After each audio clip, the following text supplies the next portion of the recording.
O Senhor esteja convosco. Ele está no meio de nós.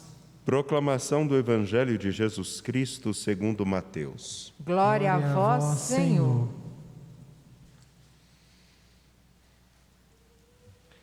Naquele tempo, Jesus foi à região de Cesareia de Filipe e ali perguntou aos seus discípulos: Quem dizem os homens ser o Filho do Homem?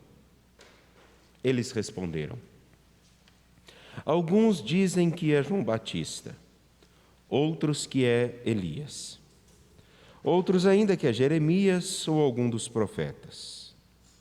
Então Jesus lhes perguntou: E vós, quem dizeis que eu sou?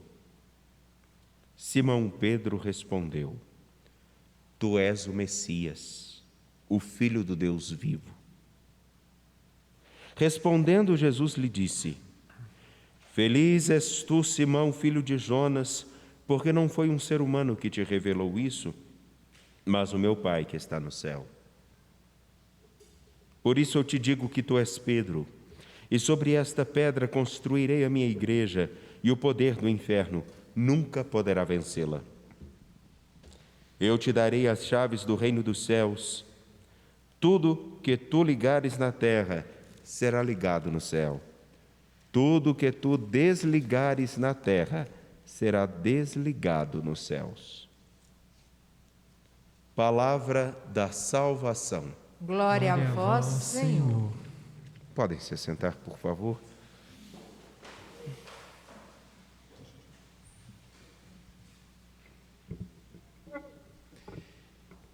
Hoje, ao celebrarmos a Cátedra de São Pedro, na verdade, celebramos o ofício que o apóstolo Pedro, seus sucessores e seus colaboradores, a igreja tem de ensinar. Mas ensinar o quê? Ensinar. Nós ensinamos as pessoas conforme o conhecimento que nós temos. Não é contar história, mas fazer uma relação muito simples. Eu me lembro que quando eu era pequeno e um pouco mais novo, não que eu esteja velho, mas um pouco mais novo. Você tem quantos anos, meu filho? 13 anos. Eu era mais novo que você ainda. Eu tinha em torno de 9 anos. Era comum escutar das pessoas que tinham mais idade a seguinte coisa: não misture manga com leite, não misture manga com laranja, não misture maracujá e mamão, por aí vai, porque isso se faz mal. Era um modo de compreensão das coisas. E nada de errado com isso, mas simplesmente não faz mal.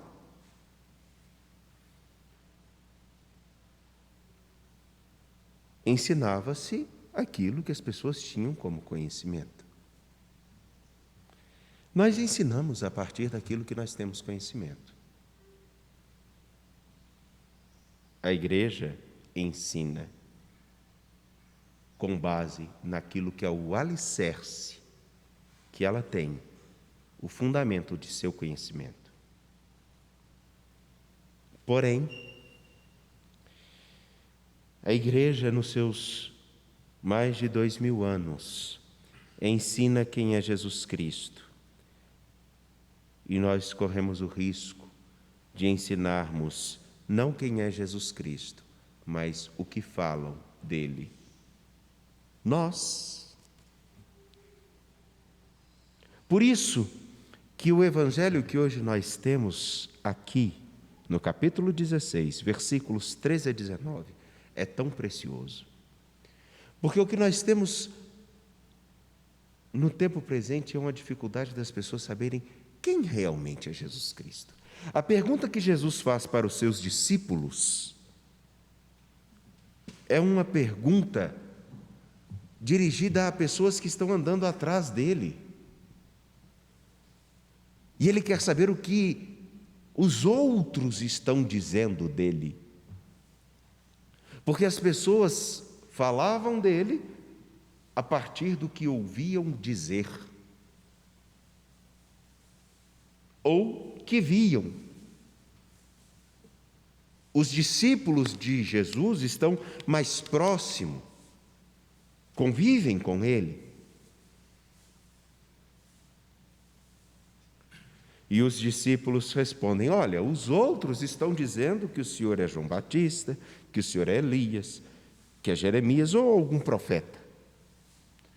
Mas a pergunta crucial de Jesus para os seus discípulos e para nós é: e para vocês, quem eu sou? Porque o modo com que concebermos o Senhor será o modo com que agiremos e será o que nós ensinaremos. Essa é a principal diferença. Porque quando eu conto a imagem e a história daquilo de quando eu era criança, não é muito diferente. Hoje, muitos falam de Jesus e alguns até com uma propriedade, dos mais conservadores aos mais alvoroçados em transformar tudo. Mas poucos se perguntam: quem realmente é Jesus segundo os evangelhos? A igreja se preocupa em mostrar Jesus, não pedaços dele. A igreja se preocupa em ensinar quem é Jesus. E Pedro, ao dizer: tu és o Messias, o Filho do Deus vivo, ele está dizendo: o Senhor é a nossa esperança que se concretiza no nosso meio hoje. Bem diferente do que os outros falam, o Senhor é o nosso esperado. O Senhor é o Mexiá. E a resposta de Jesus é muito condizente. Você é feliz, Pedro, porque você não fala a partir do que os outros dizem. Você não fala a partir do que os outros concebem. Você se deixou guiar por aquilo que você vê e experimenta. Por isso, sobre essa profissão de fé, sobre essa convicção, a minha comunidade deverá se reunir. A convicção: Ele é o Filho de Deus, o Messias, o Salvador, a nossa esperança, o nosso alicerce. E isso é que determinará o que nós devemos ensinar, para podermos ligar os corações, para podermos ligar aos homens a esse mistério profundo de amor que Deus tem para conosco. O modo com que eu concebo Jesus Cristo determinará o modo com que eu ensinarei. E lembremos que o que nós ensinamos nem sempre é o que nós falamos. O que nós ensinamos nem sempre é o que nós orientamos. É muito mais o que nós fazemos. Assim, no tempo presente, a igreja tem como grande meta apresentar primeiro: Jesus nos faz responsáveis pela criação. Jesus nos faz responsáveis por ensinar o que é amar. Jesus nos faz responsáveis por ajudarmos os homens a se reconhecerem como irmãos. Jesus nos faz responsáveis por ajudar os outros a conceberem que não adianta nós pensarmos que podemos ser simplesmente homens com auréolas na cabeça e que não tocam o chão da vida das pessoas. O Senhor nos ensina aquilo que Ele próprio fez com seus discípulos, andando por toda a região, fazia com que muitos corações, pelo menos, começassem a se perguntar: o que estou fazendo da minha história e da história dos outros?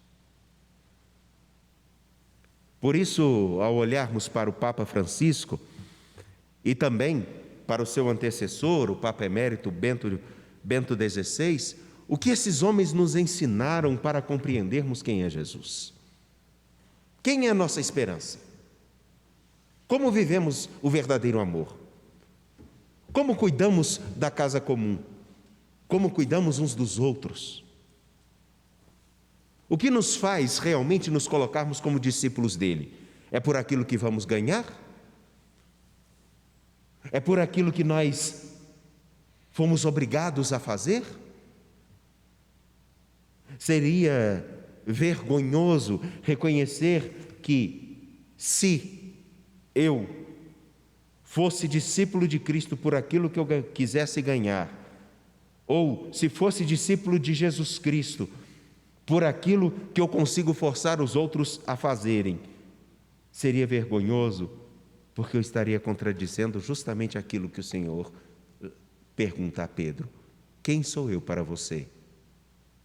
Ainda que eu dissesse que Ele é a esperança, eu testemunharia que Ele é a total ausência de graça e da própria esperança. Assim, na liturgia de hoje, ao celebrar a Cátedra de Pedro,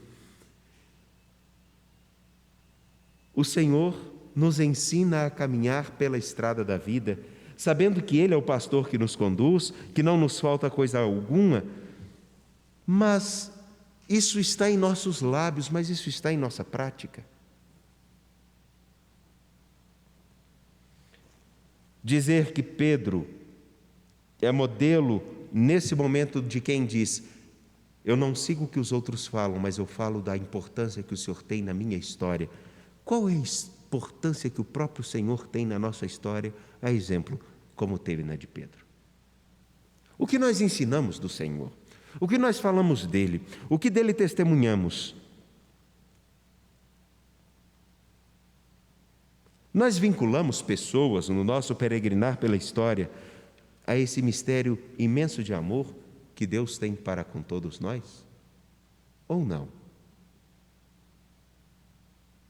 Peçamos ao Senhor da vida que nos ajude a professar a fé, seguindo o ensinamento do seu discípulo Pedro, de saber: o Senhor é que é o alicerce da minha história. E sabendo que Ele é o alicerce da nossa história, termos nele a esperança e vivermos com confiança e coerência. Sem medo nenhum de dizer isso. Aqueles que se dizem cristãos, mas são coniventes com a corrupção, com a violência, com a agressão às mulheres ou qualquer outro ser humano, de qualquer condição, aqueles que se dizem discípulos de Jesus Cristo, mas não são corresponsáveis pela dignidade dos outros, têm muito a crescer e não sabem quem é o Senhor de fato.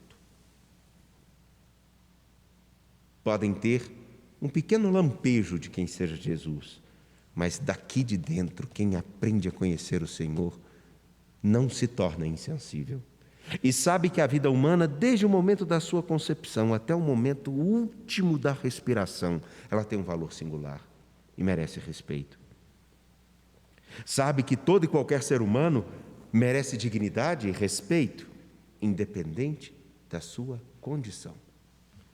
Não desacredita de que um ser humano possa realmente reerguer-se e recomeçar, a não ser que seja alguém com graves problemas psíquicos ou psiquiátricos. Que nós possamos responder essa pergunta a partir de hoje e ensinar outros a também a responderem: quem é Jesus de fato na nossa história? Primeiro na minha pessoal. Eu, Padre Wagner.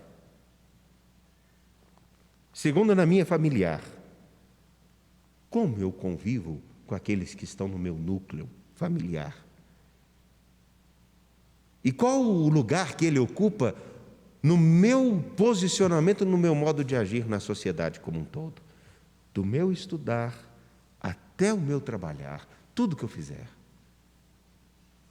Essa será a resposta que nós daremos se realmente Ele é o Senhor da nossa história, o Mexiá, o esperado, o ungido, o Filho do Deus vivo que veio ao nosso encontro, e testemunharemos se o reconhecemos ou não como tal.